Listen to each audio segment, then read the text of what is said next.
안녕하세요. 커피앤톡입니다. 오늘도 와주셔서 감사드리고요. 바로 사연 읽어보겠습니다. 안녕하세요. 30대 중반에 아이 2명을 두고 있는 여성입니다. 예전부터 우리나라의 경우 여자는 집안일, 남자는 바깥일을 하는 사람으로 구분지어서 생각을 했잖아요. 그래서인지 세상이 변한 지금도 많은 분들이 이와 같은 부분을 당연하게 여기시더라고요. 하지만 저희 친정집은 아빠가 교통사고로 몸을 편하게 움직일 수 없으셔서 엄마가 밖에서 돈을 벌어오며 집안을 책임지셨어요. 물론 엄마는 이런 상황이 된 것에 대해 크게 불만을 가지고 계시지도 않았고요. 그래서인지 저는 살면서 남자와 여자의 일이 구분되어 있다고 보지 않았고 오히려 여자와 남자의 일을 나누는 게 이상하다고 생각했죠.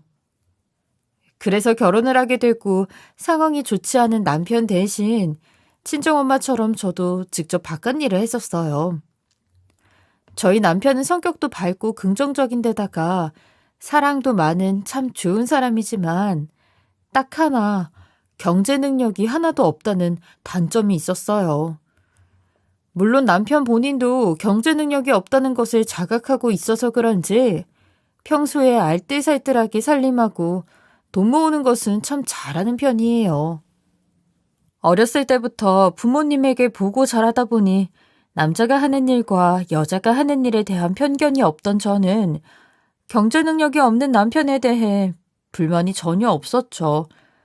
그냥 쉽게 경제 능력이 좋은 사람이 바깥일을 하고 남편이 집안일을 하는 게 훨씬 합리적인 방안이라고 생각을 했고 결혼 이후에는 자연스럽게 제가 나가서 돈을 벌기 시작했어요. 따지고 보면 저도 친정집 형편이 좋지 않아 경제적인 지원을 받지 못했기에 남들처럼 공부를 더 하고 싶어도 여유가 없어 대학교에 진학하지 못했어요. 하지만 고등학교 졸업 이후 바로 취직을 해서 자리를 잡았고 꾸준하게 일을 하다 보니 조금씩 인정을 받으면서 안정적으로 한 회사에서 오랜 기간 일을 할 수 있었죠. 특히 제가 여장부 스타일이고 똑부러지는 성격이다 보니 회사 식구들이 잘 따르고 좋아하더군요. 반면에 저희 남편은 섬세하고 예민한 편이라서 저 대신 집에서 아이들을 키우며 살림을 하는 게 오히려 적성에 맞다고 좋아했고요. 그래서 남편은 집안일을 하고 저는 돈을 벌어 가정을 책임지기로 일찌감치 합의를 보게 되었죠. 남편도 이런 결과에 대해 딱히 기분 나빠하거나 싫어하지는 않더라고요. 오히려 저에게 밖에서 사람들 눈치 보며 안절부절하는 것보다 훨씬 마음이 편하다고 했죠. 그러나 예전 방식을 고수하시는 시어머니의 경우 바깥일을 해야 할 남편이 집에서 아이들을 키우고 살림이나 하고 있는 게 마음에 들지 않으셨나 봐요. 그래서 가끔씩 저희 집에 놀러 오실 때마다 항상 저에게 기분 나쁜 어투로 귀한 아들이 집에만 갇혀 있는 게 못마땅하다는 식으로 말씀하셨죠. 예, 너는 네 남편이 부엌에서 앞치마 두른 채로 콧노래 부르며 반찬 만드는 거 보면서 뭐 느끼는 것 없냐? 네? 어머니 그게 무슨 말씀이세요? 아무리 네 마음에 안 차도 그렇지. 다 큰 남정네가 부엌에서 반찬이나 만들게 하고 애들이나 키우라고 하는 게 말이나 되는 일이냐고. 나가서 벌면 얼마나 번다고. 네가 뭔데 여자가 할 일을 우리 귀한 아들한테 다 떠넘겨? 어머니, 능력 되는 사람이 돈 벌고 집안일 잘하는 사람이 집안일 하면 되죠. 성별이 뭐가 중요해요. 각자 잘하는 거 하면서 살면 다행인 거죠. 지난번에 얘기 들어보니까 남편도 살림이 마음이 편하고 좋다고 하던데요.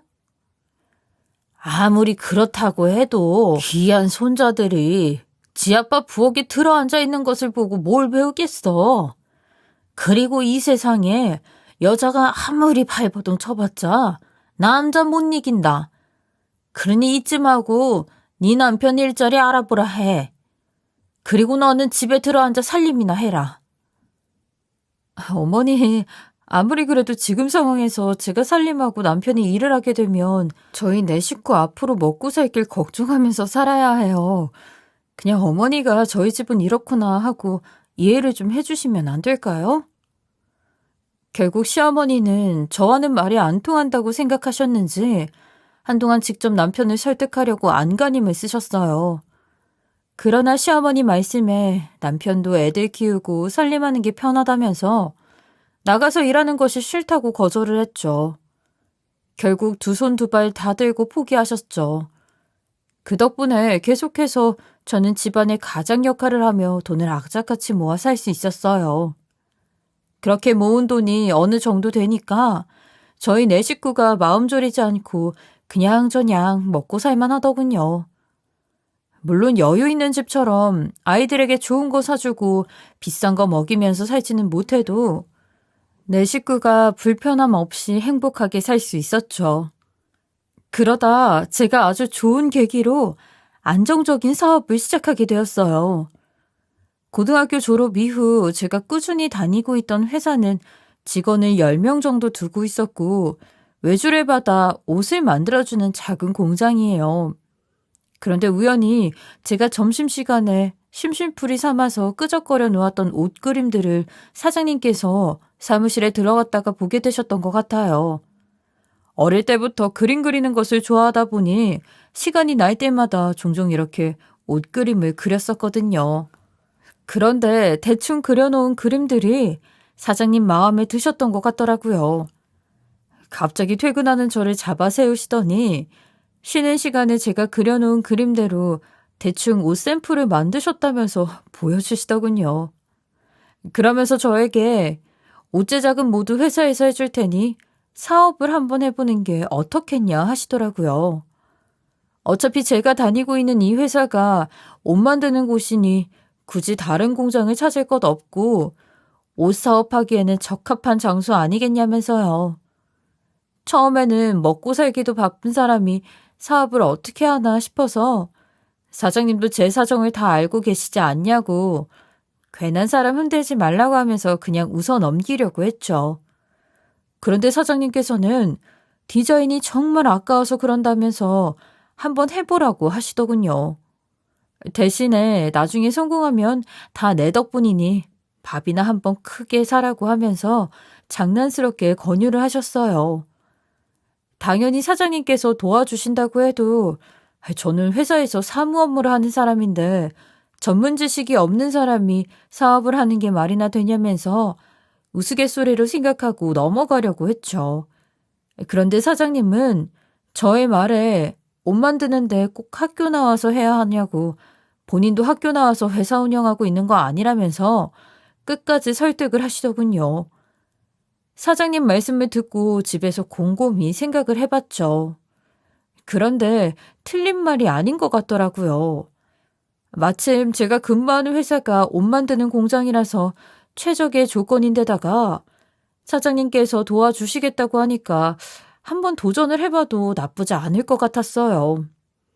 그리고 퇴근할 때 옆에서 사장님 말씀을 듣고 있던 홈페이지 관리를 하는 담당 직원 한 명도 제가 대충 끄적거린 옷이 샘플인데도 너무 예쁘다면서 만약 사업을 하게 되면 홈페이지는 선물로 예쁘게 만들어주겠다고 하더군요. 초반에는 정말 사업 생각이 없었는데 다들 옆에서 물심양면 도와주겠다고 하는데 옷 만드는 회사에 있는 제가 못할 것도 없겠다는 생각이 들었죠. 그래서 고민 끝에 저는 회사에 1년 휴직계를 내고 회사 사람들의 지원과 응원 아래 쇼핑몰 창업을 시작하게 되었어요. 사장님은 사업을 시작하겠다는 저를 보면서 너무 좋아하셨고 하나부터 10까지 챙겨주시며 많이 도와주시더군요. 그리고 약속대로 홈페이지 관리하는 직원은 저에게 쇼핑몰 페이지를 만들어 선물까지 해주었죠. 저는 옆에서 도와주신 사람들에게 보답하기 위해 누구보다 열심히 하리라 다짐했어요. 그리고 본격적으로 시작하기에 앞서 진짜로 판매할 몇 가지의 옷을 정성스럽게 그려서 사장님께 촬영용 샘플 작업을 부탁드렸죠. 그랬더니 사장님께서는 열일 다 제쳐두고 먼저 해주겠다며 신나서 저의 제품 샘플을 제작해 주시더군요.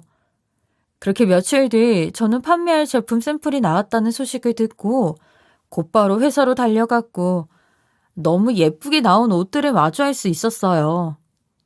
회사 직원들도 다들 옷이 예쁘게 나왔다며 사장님이 샘플 작업 때문에 늦은 시간까지 야근을 하셨으니 꼭 성공에 크게 밥을 사드려야겠다고 장난 반 진담 반으로 말씀하셨죠. 저도 응원해주신 분들을 위해서라도 꼭 성공해야겠다고 생각했기에 열심히 하겠다고 2년 후 성공해서 오겠다며 사람들 앞에서 호언장담을 했고요. 그렇게 사장님께 옷 샘플들을 받아들고 저는 남편에게도 소식을 알리기 위해 집으로 향했어요. 그동안 회사에 휴직계 내고 밖에 나와 사업을 준비하고 있었던 것을 남편은 전혀 모르고 있었거든요. 그래서인지 진지하게 사업 이야기를 하는 저의 말을 듣고 많이 놀라더군요. 하지만 이미 회사에 휴직계를 낸 상황이고 1년 뒤에 사업에 실패하면 다시 돌아갈 곳이 있으니 걱정 말라는 저의 이야기에 결국 알겠다며 이왕 시작한 것 잘해보라고 했죠. 그러나 시어머니의 반응은 좋지 않았어요. 이야기를 끝내고 나니 때마침 시어머니의 전화가 울렸고 남편은 어차피 알게 될 일이라 그런지 별일 아닌 듯 저의 사업 소식을 알렸죠.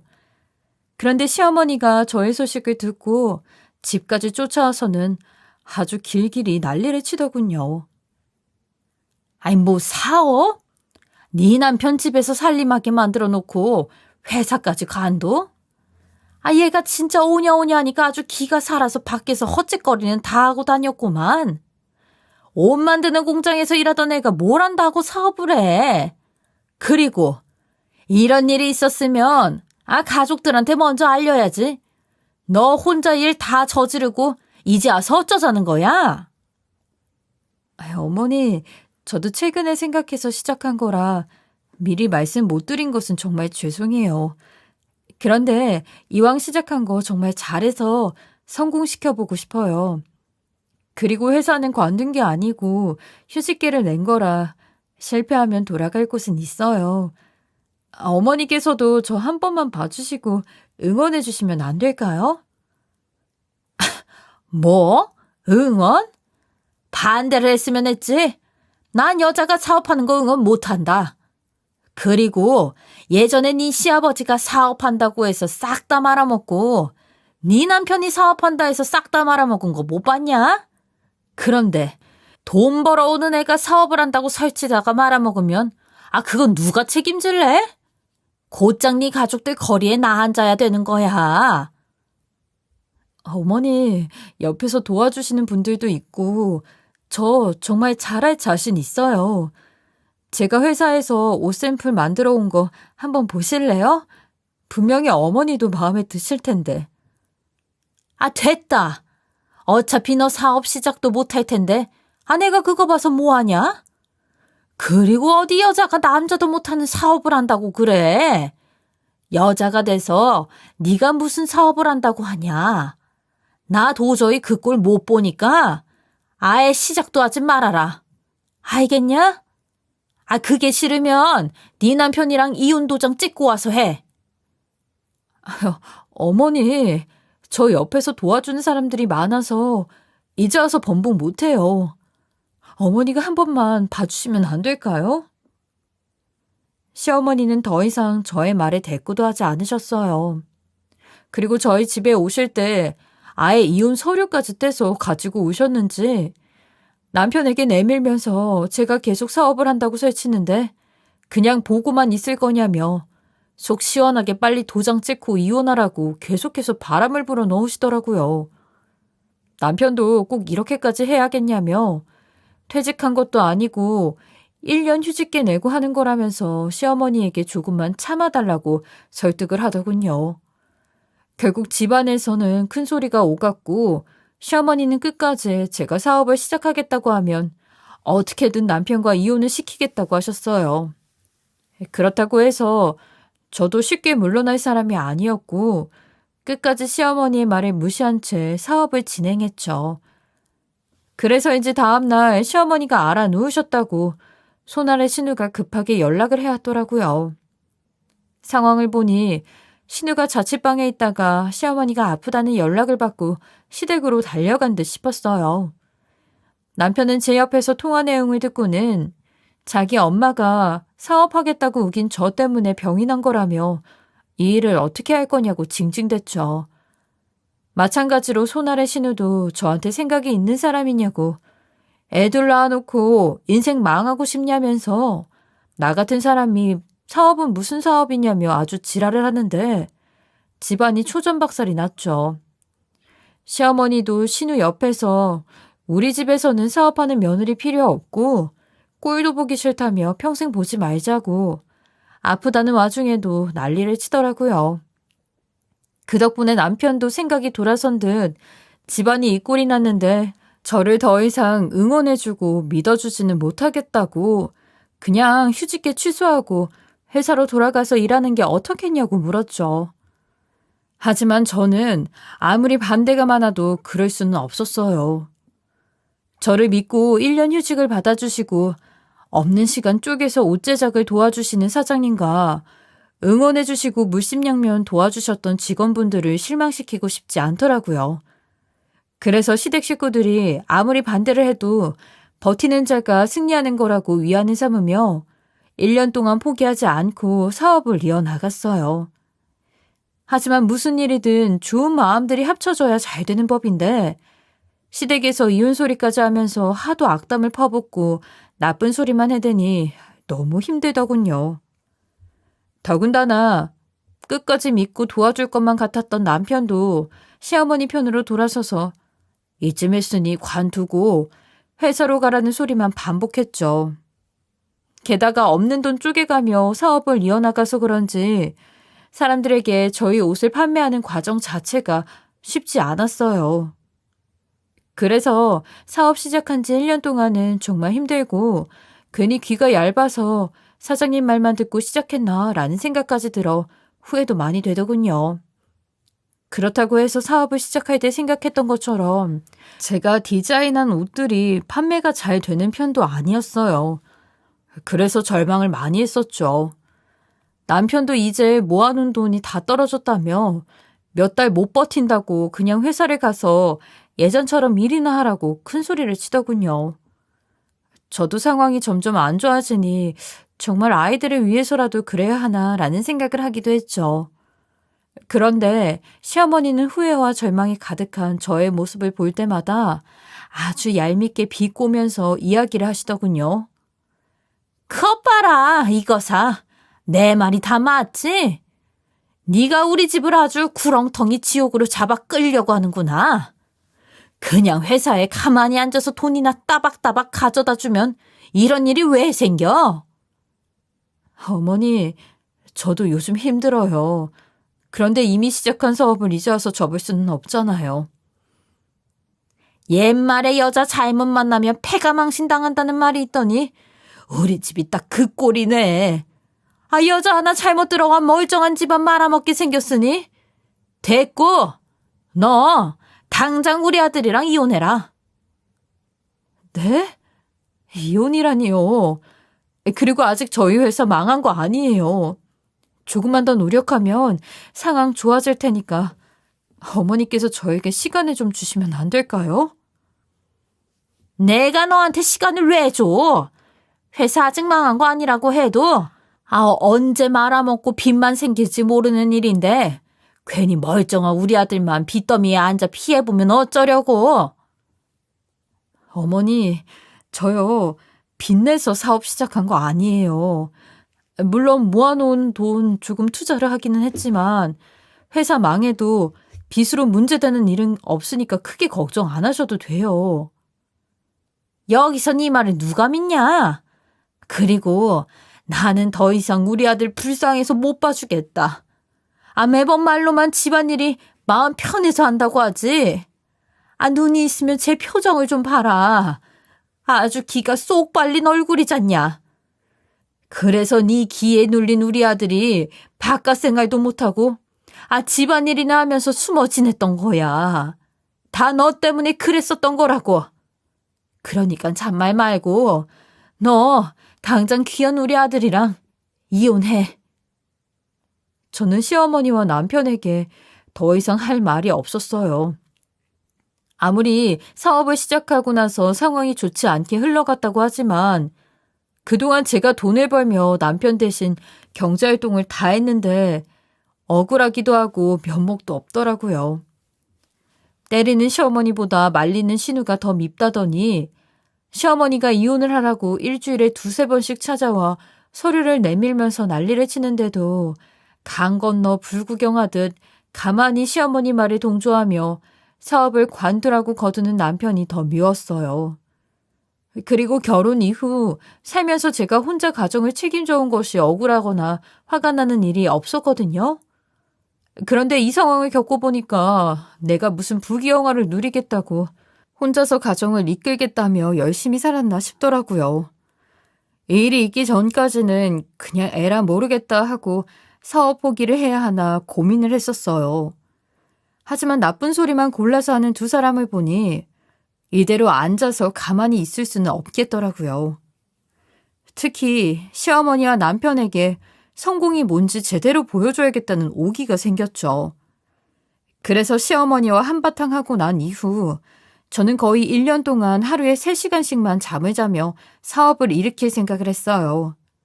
그리고 죽을 각오를 하고 덤비니까 무서울 게 없더라고요.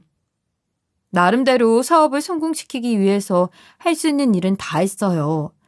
마케팅도 하고 이것저것 아이디어도 생각내기 위해 많은 노력을 했죠.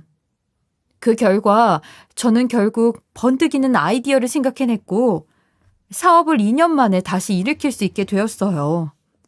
단순히 다른 사람들처럼 옷 사진을 홈페이지에 걸어놓고 소비자에게 판매하려고 하는 방식보다는 체형에 맞게 옷과 코디를 추천해주는 방식을 찾아냈거든요.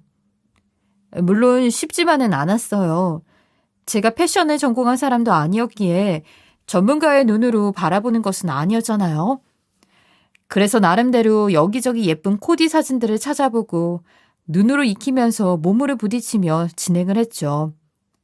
다행히 소비자들의 반응도 너무 좋았어요. 그 덕분에 저의 코디가 마음에 든 소비자들은 한 번에 최대 3-4벌까지도 옷을 구매하게 되었고 훨씬 더 높은 수익을 낼 수 있었던 것이죠. 물론 직접 옷을 받아서 입어보고 마음에 들지 않는 사람들이 있을까봐 무료 반품을 내걸기는 했지만 실제로 반품을 하는 사람들은 많지 않더라고요. 오히려 저희 회사에 대한 좋은 글이 많아져서 소문을 듣고 찾아오는 신규 고객님들도 훨씬 많아졌죠. 1년 전까지만 해도 절망하고 후회하는 저의 모습을 보았던 지인들과 친하게 지냈던 옷 공장 직원들은 성공한 저의 모습을 보며 이게 바로 인간 승리라면서 이야기를 하더라고요. 하루에 한두 건 주문이 있을까 말까 했던 저희 쇼핑몰은 계속해서 승승장구하면서 하루 주문량이 200-300건 이상을 넘어갔고 어느새 연매출 20억을 찍는 사업체가 되었죠. 그 덕분에 홀로 안간힘 쓰며 운영하던 저의 회사는 사무실이 새로 생기고 새로운 직원들도 맞이할 수 있었어요. 당연히 전에 다니던 은인 같은 공짜 사장님께는 비싼 밥을 사드리면서 휴직이 아닌 퇴직을 해야 할 것 같다고 말씀을 드렸고 기쁜 마음으로 사직서를 받아주셨어요. 그리고 매출이 하루가 다르게 늘어나고 옷을 많이 벌게 되자 시어머니는 제 말에 입도 뻥끗 못하더군요. 저는 그런 시어머니에게 이제 기죽지 않고 당당하게 이야기를 할 수 있었죠. 어머니, 보셨죠? 여자는 사업하는 거 아니라고 하시더니 저 지금 엄청 성공했어요. 근데 이제 와서 생각해보니 정말로 성공할 줄 알았다면 어머니가 말씀하신 대로 그냥 남편이랑 이혼을 할 걸 그랬네요. 아니, 얘. 그때는 내가 미쳤었나 보다. 정말로 네가 회사가 망해서 우리 아들이 빚에 깔려 허덕댈 줄 알았어. 그래서 조금 더 심하게 이야기했던 거야. 모 회사가 망하지 않아서 다행인 거죠. 다만 예전에 회사 다닐 때는 가끔이라도 남편 집안일을 도와주곤 했었는데 이제는 하루에 보내야 하는 택배가 너무 많아져서 못 도와줄 것 같네요. 예전에는 회사에서 월급 따박따박 받기라도 했지. 지금은 제가 그 일 하지 않으면 정말로 집안이 망할지도 몰라요. 그건 걱정 마라. 우리 아들이 살림을 곧잘 하잖니? 나도 가서 가끔 도와주마. 우리 며느리가 밖에서 고생하며 돈을 쓸어 담아오는데 시애미로서 내가 그 정도는 해줘야지. 네, 어머니, 감사해요. 제가 사업에 성공하게 되면서 시어머니의 태도가 180도 돌변하니까 이상하기도 하고 한편으로는 속이 시원하기도 하더군요. 여자는 사업하는 게 아니라면서 난리를 칠 때는 언제고 이제는 우리 며느리가 밖에서 고생한다면서 제가 하는 말에 맞장구 쳐주시고 치켜 세워주시니 기분이 좋았죠. 그래서 이제 스트레스 받을 일 없이 우리 가족들 행복하게 지낼 일만 남았다고 생각을 했어요. 그래서 큰돈이 생기자마자 저는 가장 먼저 예전부터 꿈꿔왔던 집을 짓기로 했죠. 사업이 성공하기 전까지만 해도 저희 가족들은 목돈이라는 것을 손에 쥐고 있었던 적이 없었기에 2년마다 전세로 이사를 다니고 만약 전세값을 못 채우면 월세집을 얻어서 살아야 했던 적도 있었거든요. 그래서인지 평생 내 집 마련이 저와 남편의 가장 큰 소원이었죠. 그래서 저는 사업이 성공하고 경제적으로 여유가 생기자마자 땅을 사서 다세대 빌라를 짓게 되었어요. 총 4층짜리 빌라에 12채의 집이 있었죠. 나중에 친정엄마도 늙으면 제 빌라 와서 살게 하고 친정언니도 와서 살게 하고 그리고 우리 애들도 크면 거기서 살게 하면서 집에 대한 걱정 없이 모든 가족들이 다 함께 한 건물에 모여서 사는 게 저의 최종 목표였거든요. 그러나 처음부터 모든 가족들을 모아놓고 사는 것은 불가능했어요. 지금 사업이 성공했다고 하지만 건물을 세우는데 돈이 꽤 들어갔을 뿐더러 땅 구매하는데도 제가 가지고 있는 돈보다 훨씬 많은 금액을 투자할 수밖에 없었거든요. 그래서 이 돈을 모두 메꿔 놓으려면 일단은 먼저 세입자를 들여놓아야 했어요. 그렇게 세입자도 들여놓고 돈이 어느 정도 모아지게 되면 그때부터 가족들과 함께 한 건물에 모여 살아야겠다 생각을 했죠. 마찬가지로 저희 가족들도 아직 전세 계약 기간이 남아 있었고 돈을 모을 때까지 일단 살던 곳에서 살면서 나중에 제 빌라로 들어가서 살기로 했어요. 그런데 어느 날 내부 확인을 하려고 빌라에 잠시 들렀는데 이상하게 건물 앞에 이삿짐 트럭이 몇 대가 와 있더라고요. 건물이 지어진 지 얼마 되지 않았고 이제 막 세입자를 구하기 시작했던 터라 이게 무슨 일인가 싶어서 불이 나게 올라가서 확인해 보았죠. 그런데 나중에 저희 가족이 들어가 살려고 했던 가장 좋은 집에 시어머니랑 시누이가 딱 서 있더군요. 어떻게 들어왔나 싶었는데 시어머니 손에 쥐고 있는 것을 살짝 보니 저희 집 안방 서랍에 있던 빌라 도어락 예비카드를 몰래 들고 간 듯 보였어요. 저는 황당해서 한동안 헛웃음을 짓다가 집주인 허락도 없이 지금 뭐 하는 거냐며 온몸으로 이삿짐이 들어오지 못하게 막았죠. 그랬더니 시어머니가 그 모습을 발견하고 저를 가차없이 바닥으로 밀치더라고요. 어머니, 지금 뭐 하시는 거예요? 집주인도 없이 무슨 권리로 마음대로 이삿짐을 가지고 들어오세요? 네 신우 결혼하는데 이 씨집안 며느리가 시댁에 이것도 못해줘? 막말로 너 이렇게 사업 잘 된 거 다 나 때문에 그렇게 된 거 아니야. 내가 사업하지 말라고 자리에 들어눕고 극구 말렸어 봐라. 네가 사업에 사자도 시작을 할 수 있었나? 그러니까 양심 있으면 이 집은 내놔야지. 어머니, 대체 그게 무슨 말씀이세요? 신우가 결혼하는 건데 왜 제가 집을 내드려야 하나요? 저는 그럴 생각 조금도 없으니까 당장 이 집에서 이삿짐 가지고 나가세요. 싫다. 이 건물에 분명히 내 목도 있는 건데 우리가 왜 나가야 하냐? 집주인이 없는 집에 무작정 짐을 옮기려 하다니 정말 황당하더군요. 시어머니와 신우가 이런 말도 안 되는 행동을 한 상황은 이러했어요. 신우이가 이번에 결혼을 하게 되었는데 예비신랑이 좋은 대학교를 나와 수의사를 하는 사람이라고 하더군요. 게다가 남자 쪽 집안도 경제적으로 여유가 있었고요. 반면에 신우이의 직업은 백화점 매장 직원이었고 급이 낮다고 생각한 예비시댁 측에서 혼수로 집을 해오라고 한 것 같아요. 하지만 신우와 시어머니는 혼수로 집을 해갈 능력이 없었죠. 그래서 두 모녀는 이리저리 머리를 굴리다가 제가 이번에 빌라를 지어놓으니 이게 웬 떡이냐 하면서 막무가내로 밀고 들어온 것이었어요. 그 모습을 보고 저는 화가 잔뜩 났고 경찰을 부르기 전에 다시 짐을 빼서 나오라고 난리를 쳤죠. 그랬더니 시어머니와 시누이는 순순히 나오는 척 하다가 제가 밖으로 먼저 나가자 짐물을 굳게 걸어 잠궈 놓고 죽어도 못 나간다고 하더라고요. 어린 아이처럼 행동하는 두 모녀를 보고 한숨만 나오더군요. 외부에 신제품 출시 때문에 미팅이 있어 아주 잠시 나온 거라 빌라 내부만 확인한 후 가려고 들렀던 것인데 두 모녀가 문을 걸어 잠그고 밖으로 나올 생각을 하지 않으니 어떻게 해야 하나 머릿속이 복잡했죠. 그렇다고 택배 업무가 잔뜩 남아있는 상황에서 사업체를 비워두고 하루 종일 빌라 앞에서 노상을 할 수는 없었어요.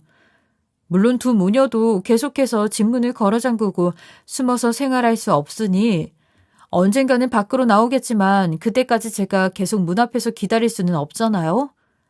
답답함에 속이 타들어가더군요. 급한 대로 경찰에 신고를 했었지만 결국에는 시댁 식구들이라 달리 해결 방법이 안 나왔고 결국 저는 남편에게 두 모녀를 끌어내고 해결이 될 때까지 집에 들어오지 말라고 통보한 후 사무실로 들어갔죠. 회사로 들어가자마자 남편의 전화가 걸려왔는데 두 모녀가 얼마나 고집이 센지 본인이 가도 밖으로 나올 생각을 하지 않는다고 하더라고요. 아무리 초인종을 누르고 문을 두드려봐도 제가 보낸 곳을 알고 있어서 그런지 자꾸만 집으로 가서 마누라 설득이나 하라면서 보내려고 했다고 하더군요. 그러면서 문조차 열어주지 않는데 쉽게 해결이 될 것 같지 않다고 했죠. 남편을 보내면 쉽게 해결이 될 줄 알았는데 끝까지 누가 이길지 겨뤄보자고 하니 어쩔 수 없겠다 싶었어요. 그래서 결국 저는 일단 애들 하원할 시간도 가까워졌으니까 내가 해결할 테니까 그냥 집에 들어가라고 했죠. 정말 유치하게 왜 이러는 건지 이해할 수가 없더군요. 두 모녀의 이삿짐을 봤을 때 음식을 챙겨간 것 같진 않았고 건물에 아직 사람들이 살고 있지 않으니 전기며 수도까지 연결을 해놓지 않은 상황이라 오래 버틸 수 있을 것 같지는 않았어요. 아무래도 금방 나올 것 같다는 생각에 저는 회사에서 퇴근하자마자 빌라로 달려갔죠. 그리고 잠복까지 해가며 내 집에서 신우를 반드시 내쫓으리라 이를 갈고 있었어요. 그런데 막상 빌라에 도착해서 살펴보니 신우가 들어가 있는 꼭대기층에 어떤 남자 한 명이 왔다 갔다 하는 모습이 보이더라고요. 처음에는 예비신랑까지 꼬셔서 데리고 왔나 생각했죠. 그렇게 한참을 옥상과 연결되는 계단에 앉아 있으면서 신우가 나오기만 기다리고 있었는데 한참 뒤에 빌라 안에서 누군가 밖으로 나오더군요. 신우와 함께 있던 남자인 것 같았어요. 아무래도 신우는 상황상 밖으로 나올 수가 없어서 그런지 같이 있던 남자가 대신 편의점에 가고 담배를 태우며 내 집처럼 자연스럽게 오가는 모습이었어요. 그런데 집 밖으로 나온 남자 얼굴을 보니 지난번에 메신저 사진으로 봤었던 신우의 예비신랑이 아닌 것 같더라고요. 사진으로 봤던 얼굴과 완전히 다른 게 왠지 내연남 느낌이 많이 났었죠. 그래서 저는 그 남자가 잠깐 밖에 나와 담배를 태우며 다시 집으로 들어가려고 초인종을 눌렀을 때 살금살금 조용히 계단을 내려가서 문이 열릴 때쯤 뛰쳐내려가 온몸으로 문을 막으며 재빠르게 방 안으로 먼저 들어갔어요. 그 남자는 저에게 누구신데 남의 집에 함부로 들어가시는 거냐고 소리를 고래고래 지르면서 욕을 해댔고 신우는 실오라기 하나 걸치지 않은 모습으로 눈이 커져서 아무 말도 하지 못하더군요. 그리고 옥상으로 향하는 계단에 앉아서 지켜보고 있을 때는 건물이 어두워서 그 남자의 옷차림을 제대로 보지 못했는데 신우와 함께 있던 그 남자 또한 내입바람으로 밖을 왔다 갔다 한 듯 보였어요. 상황을 보니 누가 봐도 둘이 불륜을 저지르고 있다는 것이 확실했죠. 그래서 저는 제대로 확인하기 전에 두 사람의 불륜 현장을 사진과 영상으로 찍어 휴대폰에 증거물로 남겨두었죠. 처음에는 제가 두 사람의 모습과 불륜 현장을 찍으며 돌아다니자 신우와 내연남이 당황했나 보더라고요. 눈치를 보며 안절부절 못하다가 지금 뭐 하는 거냐고 화를 내기도 하고 급기야 저를 쫓아내려고 손을 잡아 끌기도 했어요. 하지만 저는 끌려나가지 않으려고 끝까지 버텼죠. 그랬더니 신우는 어떻게 해서든 그 상황을 모면하고 싶었던 것인지 저 사람은 본인의 예비 신랑이라는 헛소리를 하더군요. 정말 어이없는 변명에 저는 헛웃음을 짓다가 조용히 휴대폰 화면을 켜서 신우이가 해놓은 메신저 사진을 보여주며 정말 이 사람이 내 앞에 있는 사람과 동일 인물이 맞는 거냐고 다시 한번 물었죠. 만약 아니라고 한다면 내가 어떤 짓을 할지 모르는데 이제라도 무릎 꿇고 이실직고라도 해야 하지 않겠냐고 했어요. 그랬더니 두 것들은 그제야 제 앞에 무릎을 꿇고 두 손을 모아 싹싹 빌며 이야기를 하더라고요. 저의 말대로 두 사람은 불륜 사이가 맞았고 꽤 오래된 사이이고 너무 사랑하는 사이라고 하더군요. 그러면서 신우는 한 번만 못 본 척 지나가주면 안 되겠냐고 누군가에게 이야기하거나 하지 말아달라면서 저의 바짓가랑이를 붙들고 엉엉 울며 눈물로 호소를 했죠. 본인이 이번에 결혼하게 된 것도 다 시어머니 때문에 어쩔 수 없이 하는 거라면서요. 남의 집에서 당당하게 불륜짓거리를 하고 있었다니 너무 황당하고 기분이 나쁘더라고요. 더 이상 듣기도 싫고 두 사람이 이곳에서 이상한 짓을 하지 않았으면 해서 저는 지금 당장 내 집에서 짐부터 빼라고 강하게 이야기를 했죠. 그러니 신우도 한 번만 눈 감아주면 짐도 빼고 조용히 살겠다고 하더군요. 저는 그런 신우의 말에 철석같이 믿고 옷 갈아입고 짐 빼서 나가라고 하며 빌라로 나왔어요.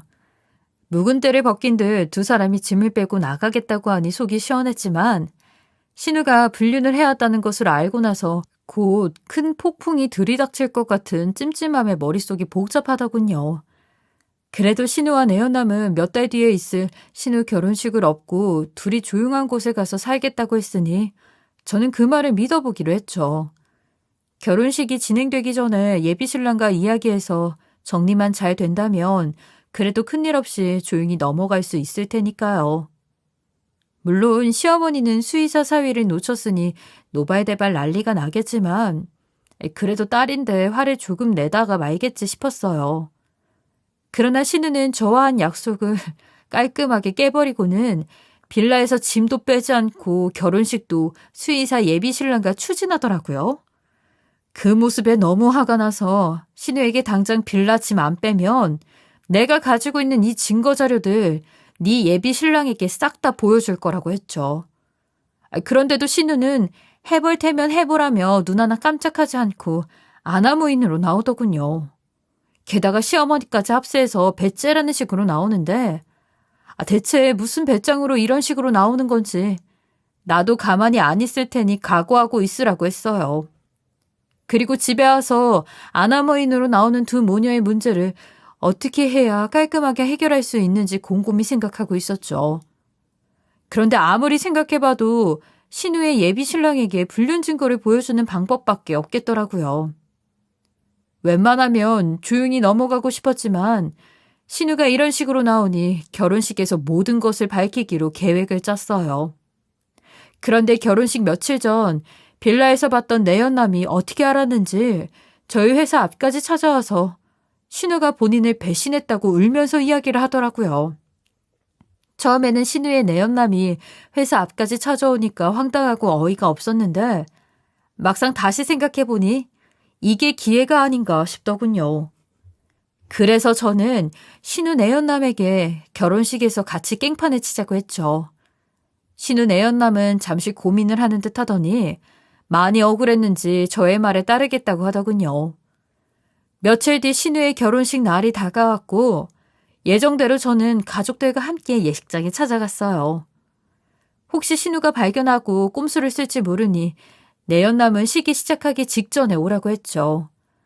그리고 예식이 시작되고 신부 입장이 끝나자마자 곧바로 내연남이 예식장에 등장해 소리를 고래고래 지르면서 본인과 결혼하기로 약속해놓고 신부가 다른 남자랑 결혼한다면서 억울하다며 깽판을 쳤어요. 하객들이 내연남의 이야기를 듣고 웅성거렸고 신우는 적잖이 당황한 듯 보이더군요. 하지만 어떻게 해서든 빠져나가기 위해 예비 신랑을 보며 절대 아니라고 억울하다고 손사래를 쳤죠. 그러자 내연남은 어이가 없었는지 핸드폰 속 다정한 모습으로 찍은 사진들을 하객들에게 보여주면서 버진로드 위를 올라가더군요. 그리고는 신우와 예비 신랑 앞에 사진을 들이밀었어요. 자, 눈 있으면 봐. 정말 우리들 아무 사이 아니야? 이렇게 다정하게 사진도 찍었는데? 우리가 대체 무슨 사이인데? 너는 그냥 친한 친구일 뿐이야. 네가 뭔데 내 신성한 결혼식을 망쳐? 이 일 가만히 두지 않을 테니 각오해. 너는 친한 친구랑 이런 식으로 사진을 찍냐? 그리고 겁도 없이 신성한 결혼식에서 신랑이랑 신랑 가족들에게 사기를 치다니 정말 대단해. 하객들은 신우에게로 시선이 향했고 예비 신랑과 예비 신랑 가족들은 이게 무슨 일인지 혼란스럽다는 표정을 짓고 있더라고요. 저도 이때다 싶어 제가 가지고 있는 휴대폰 속 증거물들을 들고 예비 신랑에게 다가갔어요. 당신 사기 결혼할 뻔했어요. 지금이라도 늦지 않았으니까 내 신우 사기로 고소해요. 언니까지 나한테 왜 이래요, 정말? 이거 아니잖아. 그러니까 제가 좋은 말로 할 때 빌라에서 짐 빼고 이 결혼 정리하지 그랬어요. 그렇게 했다면 많은 사람들 앞에서 창피당할 일도 없을 텐데. 이게 다 자업자득이에요, 아가씨. 저에게 있는 결정적인 증거물들을 보자 예비 신랑은 신우에게 이 일은 그냥 못 넘어간다고 할 수 있는 것은 다 걸고 넘어질 테니 각오하고 있으라며 난리를 쳤어요. 그리고 예비 신랑 아버지 되시는 분은 크게 충격을 받았는지 뒷목을 잡고 계셨고 예비 신랑 어머니는 이건 사기 결혼이라고 창피해서 앞으로 얼굴을 어떻게 들고 다니냐며 이 치욕은 몇 배로 갚아줄 거라고 신우에게 욕을 한 바가지 하시더군요. 그제야 신우는 주저앉아서 잘못했다고 한 번만 용서해달라며 예비 신랑과 예비 신랑 부모에게 싹싹 빌었죠. 시어머니도 신우 옆으로 달려가 사돈과 사위에게 죽을 죄를 지었다고 한 번만 봐달라고 눈물로 호소했어요. 하지만 결국 결혼은 파토났고 신우는 예비 신랑 측으로부터 사기 결혼으로 고소를 당하게 되었죠. 남편을 통해 들어보니 예비 신랑 측은 화가 잔뜩 났는지 연락도 안 되고 가장 비싼 로펌의 변호사를 붙여서 강하게 나왔다고 하더군요. 결국 신우는 판결에 따라 사기 결혼에 들어간 모든 비용과 위자료까지 줘야 했고 그 많은 돈을 감당하느라 가지고 있던 적금이며 자취방 전세보증금 그리고 시어머니의 비상금까지 탈탈 털었다고 하더라고요. 하지만 이걸로도 모자랐는지 저와 남편에게 찾아와서 돈 좀 보태달라고 하더군요. 그러나 저는 단칼에 거절했고 빨리 빌라에 있는 짐이나 빼라고 아니면 사람들 불러서 강제로 빼서 버리겠다고 이야기했죠. 그러자 두 모녀는 남편에게 매달리더라고요. 하지만 남편도 이번 일로 실망을 많이 했는지 본인이 저지른 일은 알아서 하라면서 그때까지 우리 보지 말자 하고는 두 모녀를 밖으로 쫓아냈어요.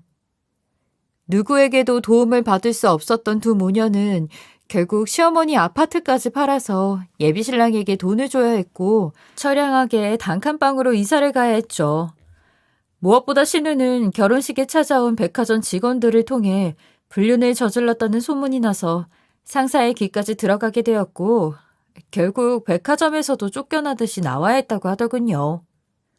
이후 신우는 먹고 살기 위해 낮에는 음식점 그리고 밤에는 편의점에서 일을 하고 있으며 시어머니는 남의 건물 청소를 해주면서 겨우겨우 먹고 살고 있다고 해요. 그리고 나중에 보니 단칸방으로 이사하면서 빌라에 있는 짐들을 다 빼갔더라고요. 싹 비어진 빌라의 모습을 보니까 사이다를 들이킨 것처럼 속이 다 시원했죠. 신우가 짐을 빼서 나가고 얼마 지나지 않아 제 빌라에는 세입자들이 하나둘씩 들어오기 시작했고 그 덕분에 지금 저희 가족은 경제적으로 여유롭게 잘 살고 있어요. 또 제 사업체도 여전히 잘 되고 있어 열심히 부피를 늘려가고 있는 중이고요. 남편은 두 모녀와 얼굴을 보지는 않더라도 가끔씩 연락은 주고받는 듯 하더군요. 물론 저는 결혼식 이후로 두 모녀와 완전히 연락을 끊어버렸고요. 그렇다고 해서 남편이 연락을 주고받는 것을 굳이 말리지는 않을 생각이에요. 부모 자식 간의 천륜을 어떻게 끊겠어요. 이번 일을 통해서 저는 과한 욕심을 부리면 어떻게 되는지 확실하게 알게 되었네요. 신우와 시어머니는 유명 대학교 나온 수의사라는 타이틀만 보고 욕심내서 무리하게 결혼을 진행했기에 인과응보로 이런 처참한 결과를 맞이할 수밖에 없었죠. 그 덕분에 지금 상황은 좋지 않겠지만 그래도 이번 기회에 두 모녀가 자신이 행한 잘못된 일들을 반성하고 후회하며 개가천선이라는 것을 했으면 좋겠네요. 저의 긴 글 들어주셔서 감사합니다. 지금까지 커피앤톡이었습니다. 오늘도 끝까지 함께 해주셔서 감사하고요. 저는 다음 영상으로 또 찾아뵙겠습니다.